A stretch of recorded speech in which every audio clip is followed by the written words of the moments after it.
আয়াতুল কুরসি পড়ে ভুলেও একটি কাজ করবেন না, ভালো করে স্মরণ রাখবেন। আয়াতুল কুরসি পড়ে আমরা যে ভুল কাজটা করে থাকি, আয়াতুল কুরসি হচ্ছে পবিত্র কোরআনুল কারীমের ভিতরে সর্বশ্রেষ্ঠ আয়াত হচ্ছে আয়াতুল কুরসি। সূরার ভিতরে সর্বশ্রেষ্ঠ সূরা হচ্ছে সূরা ফাতিহা, সূরা ইয়াসিন, সূরা বাকারা। তবে আয়াতের ভিতরে সর্বশ্রেষ্ঠ আয়াত হচ্ছে আয়াতুল কুরসি। 3 নম্বর পারার 1 নম্বর পৃষ্ঠা সূরা বাকারার 255 নম্বর আয়াত। এই আয়াতটি এতটা ফজিলতপূর্ণ আয়াত, আল্লাহু লা ইলাহা ইল্লাহু আল হাইয়ুল কাইয়্যুম।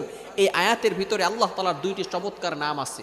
এই নামকে বলা হয় ইসমে আজম, আল হাইয়ুল কাইয়্যুম।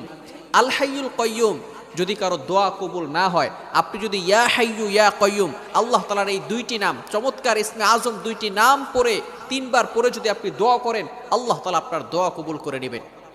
যেহেতু এই আয়াতের ভিতরে আল্লাহ তাআলা 2টি ইসমে আজম নাম রয়েছে, এই নামের কারণে